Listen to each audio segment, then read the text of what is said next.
Catwoman, I'll do everything I can to rehabilitate you. Marry me, Batman. Everything except that.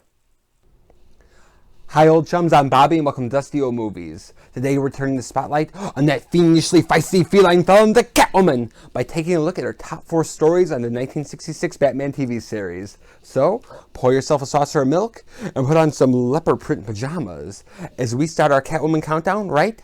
Meow.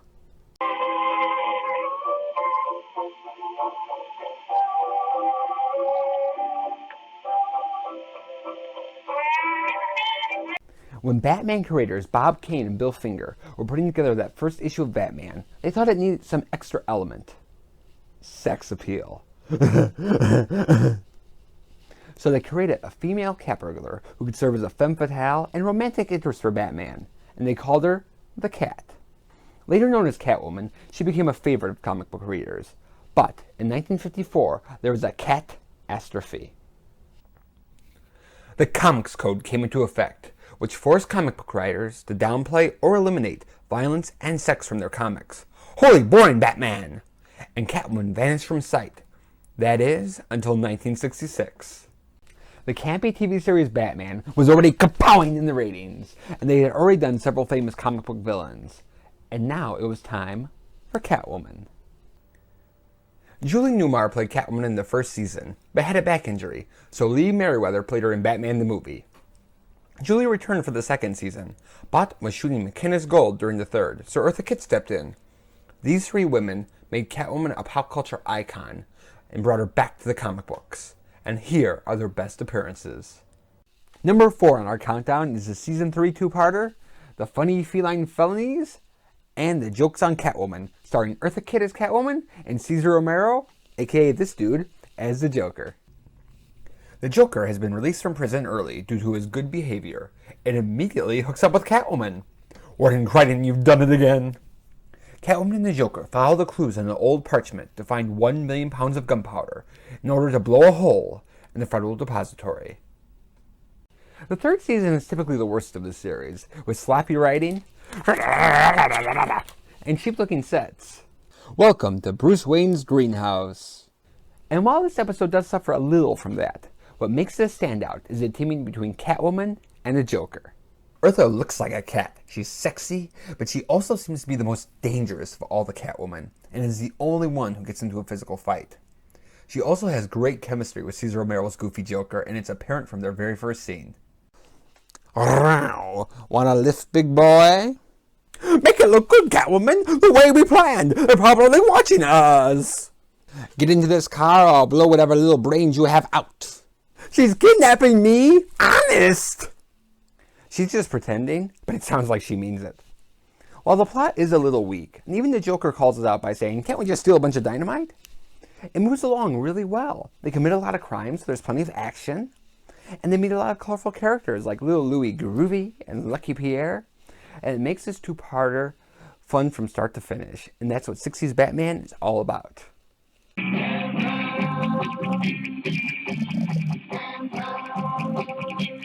While Eartha Kitt is more serious, it is Julie Newmar's more lighthearted approach that wins our number 3 spot with the second season two-parter, The Cat's Meow, The Bat's Kowtow. British singing sensations Chad and Jeremy are in Gotham City, but Catwoman steals their voices with her new voice-stealing device and holds them for ransom for $22 million. During the second season, Julie Newmar's Catwoman becomes sillier and falls in love with Batman. And Julie is fantastic at it. Her and Adam West, Batman, have great chemistry together, and she has so many funny moments in this episode. Fans, you have our assurance that the voices of Chad and Jeremy will be restored before another sun sets in Gotham City. The sun also rises, smarty tights. The plot is a little goofy, but it makes sense in its own way, and there's actually some drama to it. And the thing I love about this two-parter is just how 60s it is. Like, groovy man. Chad and Jeremy are a British band, kind of like the Beatles. When they first arrive in America, they give this tongue-in-cheek interview, kind of like the Beatles gave. And they even sing little bits of their groovy 60s music. And they really bring a lot of personality to this two-parter. Just think, every record our fans buy brings me another notch closer to becoming a brain surgeon. Another 60s icon is in this episode, the famous men's hairstylist Jay Sebring, who plays the hairstylist Mr. Oceanbring. Naturally, he did the producer Bill Dozier's hair. However, a few years later, he, along with Sharon Tate, was killed by the Charles Manson family, which many people consider the real end of the 60s. Number 3 is certainly our most groovy entry, and serves as an entertaining little time capsule of the era. Now, our number 2, though technically not an episode, I would categorically categorize it as a part of the Batman TV series. And since I make up the rules, that's what counts. Our number 2 is Batman the Movie. Although the main plot involves all the villains, Catwoman has a lengthy subplot.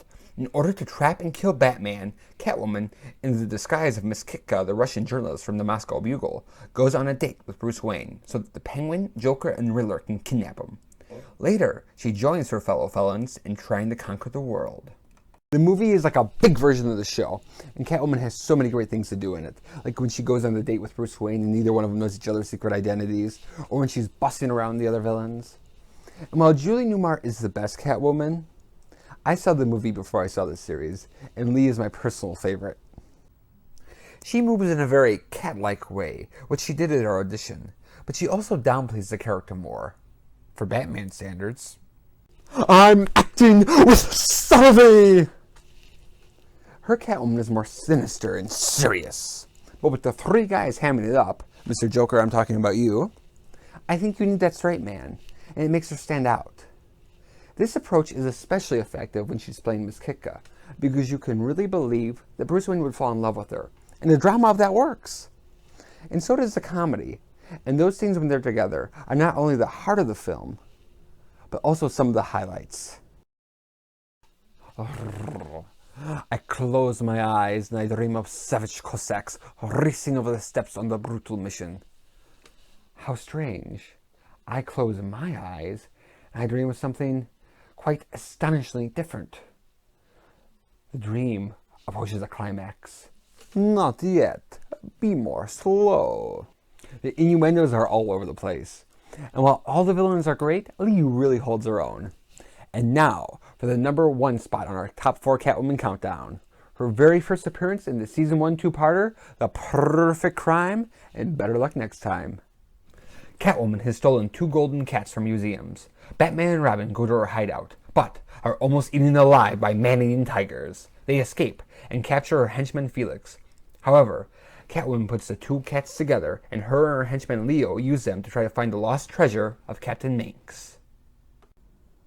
This two-parter is a masterpiece, and one of the best Batman episodes ever produced. At the time, it was actually released on Viewmaster, which is like an early version of home video where you'd watch it on a little device, so it was special right from the start.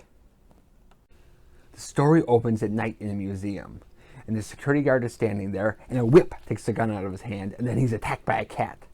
Then we see the fingernail on Catwoman's glove cutting a hole in the glass, and her taking out the golden cat, which creates a great atmosphere and an aura of mystery around her because we don't really see her.